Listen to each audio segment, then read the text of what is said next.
सोपं गेलं असतं. खाल्ली गोळी तुमच्याकडून झालं वाचली. असतं तर अजून सोपं झालं असतं. काय ह्या लोकांवर हसावं. हां, आपल्यासोबत ॲडव्होकेट साम्या आहेत. मला सांगा, हे आमदार म्हणजे कायदे बनवणारे आहेत. त्यांना वादविवाद, तर्क, मांडणी ह्या सगळ्या गोष्टीशी ते खूप जवळचा संबंध असतो त्यांचा. सभागृहात आपण ते बघतो. पण एखाद्या गोष्टीबद्दलचा आपला आक्षेप नोंदवायचा असेल तर त्याच्याबद्दल तुम्ही तुमचा आक्षेप चांगल्या भाषेत नोंदवू शकता. तुमचा विरोध नोंदवू शकता. पण मी पुन्हा ते हे म्हणत नाही, ते 38 शिव्या तर आहेत. पण त्याच्यानंतर जो उद्धार सगळा आणि घरात घुसून मारू, ही जी झुंडशाही आणि गुंडशाही आहे, हे कुठून येते? त्याचं ती हिंमत कशी होते? त्याचं उगमस्थान काय वाटतं? हो. अ, कॉम्रेड गोविंद पानसरे हे काही सर्वसामान्य राजकारणातले व्यक्ती नव्हते.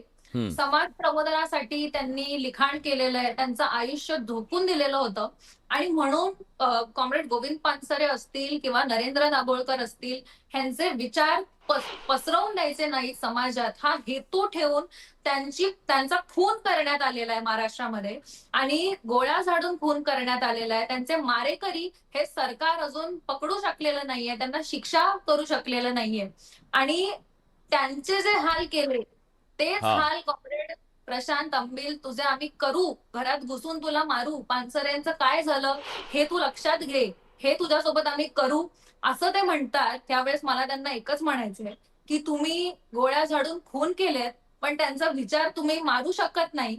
घरात घुसून मारायचंच असेल, तर आमच्यासारख्या लाखो कार्यकर्त्यांच्या घरात घुसून मारा आणि खून करा, तरी तुम्ही हे विचार संपवू शकणार नाहीत, कारण त्यांची ती लायकी नाहीये. नाही, पण ही संपवण्याची जी गोष्ट आहे ती कुठून येते? काय त्याच्या मागची संपवण्याची वृत्ती हां. इथूनच येते. हं. दादा मला असं वाटतं, की अ, समाजामध्ये शिवाजी महाराज हे एक माणूस होते, थोर माणूस होते, मोठे माणूस होते. सर्वसामान्यांमधले ते असामान्य व्यक्तिमत्व होते. असं शिवाजी महाराजांचं सत्य हे पानसरेंनी मांडून अशी मांडणी केली आणि त्याच्या विरुद्ध जसं स्मिताताई म्हणाल्या, की दांभिकपणा समोर आणणारं शिवाजी महाराजांचं दैवतीकरण करणारं एक मांडणी जी आपल्याला भावते, त्याला प्रतिउत्तर देण्यासाठी एक पुरोगामी अशी केलेली मांडणी आहे.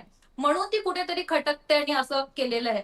हां. पण आता हे संजय गायकवाड तेच आहेत, ज्यांनी टॉवेल गुंडाळून एका सर्वसामान्य कामगाराच्या हो, म्हणजे खूप यादी आहे, कानाखाली मोठी मारली यादी आहे होती. त्यांची. दादा खूप असं आहे, महाराष्ट्राला ते की शिवाजी महाराजांचा उल्लेख या पुस्तकामध्ये असा केलेला आहे, की जनतेच्या भाजीच्या देठालाही धक्का लावू न देणारा राजा, हे संजय गायकवाड ज्यावेळेस कानाखाली मारतात एका कामगाराच्या, त्यांना कायच माहीत असणार आहे. अगदी या बरोबर आहे. डॉक्टर पुस्तकामध्ये अशी मांडणी केलेली आहे. हो. स्त्री दाक्षिण्याबद्दल डॉक्टर मांडणी वेळ वेळ केलेली आहे. कमी आहे माझ्याकडे. आणि मी हे एक मिनिटं फक्त, हां. हेच आमदार ज्यावेळेस आई-बहिणीवरून शिव्या देतात, त्यावेळेस त्यांच्या मनात असलेला शिवाजी महाराजांचा आदर कुठे जातो हे मला विचारायचंय. आणि नाही, आत्ताच अगदी काही खरं आहे. वेळापूर्वी मलाही त्यांचा विचारायचंय ते. माफीनामा माझी होता मनापासूनची समारोहात. इच्छा आहे हे सगळं विचारायची. आमदार महोदय हे बघतायत बडे मुद्दे. त्यांनी यावं, आपली वैचारिक मांडणी करावी. महाराष्ट्राच्या समोर आमची विनंती आहे. शेवटपर्यंत प्रयत्न करू आपण. Doctor please. या विलासजी, माझं एक म्हणणं आहे की म्हणजे पुस्तकाचा मुकाबला हा हं, पुस्तकानेच व्हायला हवा. हं. एखाद्या लेखकाने एखादी गोष्ट लिहिली आहे, तुम्हाला ती पटत नाहीये, तुम्हाला वाटतं की यात काही विसंगती आहे. जसं आता बाबासाहेब पुरंदरेंनी जो काही इतिहास लिहिला, त्याच्याबद्दल काही लोकांना आक्षेप होते. त्यांनी शिवाजी कोण होता लिहिलं किंवा बाकीची पुस्तकं लिहिलेली आहेत. आपल्या प्रबोधनकार ठाकरेंनी लिहिलेली आहेत. बऱ्याच लोकांनी जो इतिहासाचा जो आधीचा व्हर्जन होता तो वेगवेगळ्या संदर्भ साधनांना देऊन तो त्यांनी खोडून काढायचा प्रयत्न केला किंवा आपलं म्हणणं मांडलं. हं.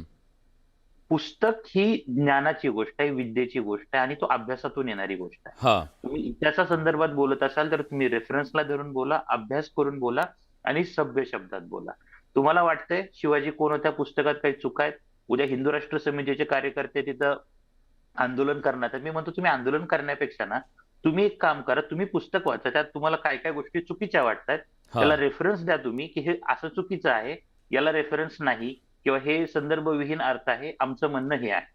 हं. आपल्याकडे कुठल्याही कलाकृतीवर किंवा कुठल्याही पुस्तकावर बंदी आणण्याचा जो प्रकार आहे, तो अत्यंत वाईट आहे किंवा त्या पुस्तकाच्यासाठी त्या लेखकाला विरोध करा. म्हणजे जे सलमान रश्दींच्या बाबतीत एकाने केलं, की त्यांना म्हणजे ते इराणनी त्यांच्या विरोधात फतवा काढला आणि नंतर हो. एकाने त्यांना चाकू मारला. अशा गोष्टी जर घडत असतील तर तो समाज सभ्य नसतो. मला आणि मला एखाद्या तेच विचारायचंय, मला तेच विचारायचं, वेळ खूप खूप कमी आहे माझ्याकडे म्हणून अमोल मिटकरींना विचारायचं, ही जी असहिष्णुता आहे आपल्याकडे दिवसेंदिवस वाढत चालली, त्याच्या मागचं कारण काय आहे? याच्या मागचं कारण ज्ञानाचा अभाव, वाचनाचा अभाव, हे सर्व अनर्थ एका अविद्येने केले, असं महात्मा फुलेंनी जे म्हटलं होतं. तर आता अलीकडं आमदारांना वाचायला कुठं वेळ आहे?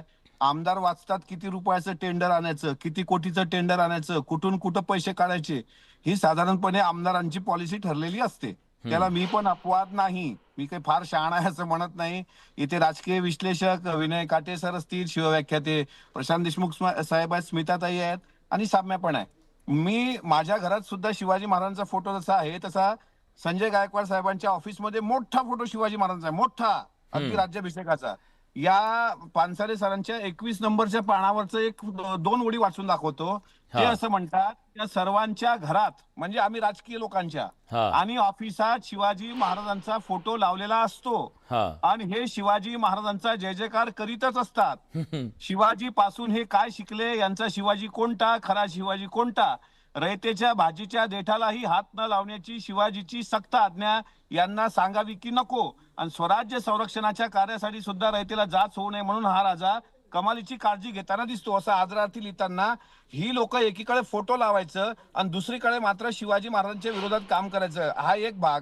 मला सांगा, उद्या आता जी लोक या पुस्तकावर बंदी आणा असं म्हणण्यासाठी आंदोलन करतायत, प्रशांत कोरटकर सारखा विकृत माणूस ज्यावेळेस छत्रपती शिवाजी महाराजांबद्दल बोलला, त्यावेळेस या संघटनेने राहुल सोलापूरकर असेल किंवा प्रशांत कोरटकर असेल यांच्या विरुद्ध का आंदोलन केलं नाही, किंवा माननीय आमदार संजय गायकवाड साहेबांनी का केलं नाही? आता शिवाजी हा उल्लेख फक्त एक मिनिट घेतो विलास सर. शिवाजी हा जो आहे हा केवळ गोविंद पानसरे सरांच्या पुस्तकात किंवा प्रबोधनकारांच्या पुस्तकात पण नाही.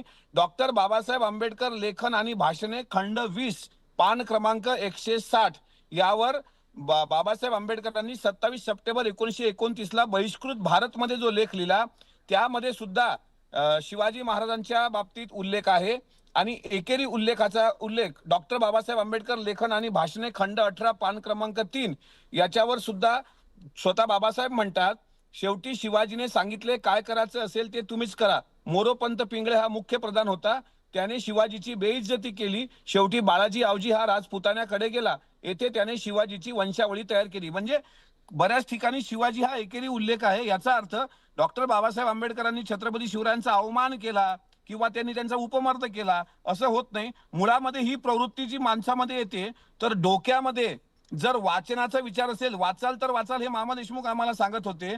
आणि जो माणूस पुस्तक वाचतो तो त्याचं मस्तक जागेवर येतं, ज्याचं मस्तक जागेवर येतं ते कोणाचं हस्तक होत नसतं, आणि हस्तक झालेलं मस्तक कोणापुढे ना तर मस्तक होत नसतं. पण पुस्तक आणि ही मस्तक प्रकारची ह्याचा परंपरा. त्यांच्याशी काही संबंध नाही अशी चर्चा महाराष्ट्रात आहे. त्यामुळे हे तुम्ही फार पुढचं बोललात. तो लवकरच संबंध जोडून यावा, त्यांनी एकमेकांच्या मी प्रयत्न नेटवर्क मध्ये करेन. यावेत.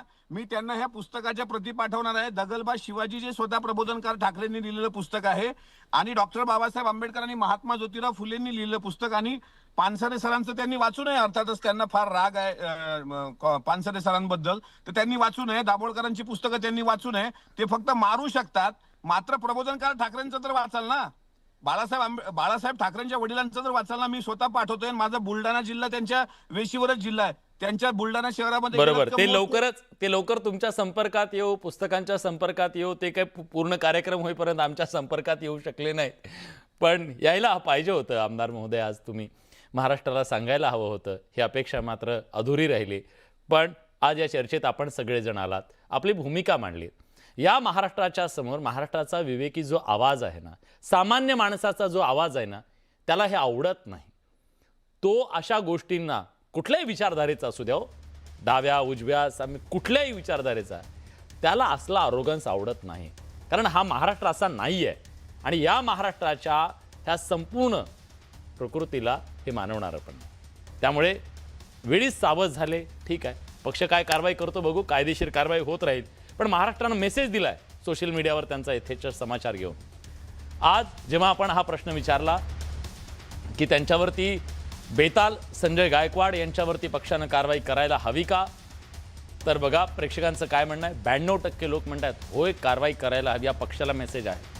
8% लोक नाही म्हणतायत. आशा करूया की त्यांची ही बेताल वक्तव्य महाराष्ट्रात थांबतील आणि महाराष्ट्राची सुटका होईल. बडे मुद्देच्या चर्चेत आपण सगळेजण आलात त्याबद्दल सगळ्यांचे मनापासून पुन्हा एकदा आभार. आपण चर्चेत इथंच थांबतोय. धन्यवाद.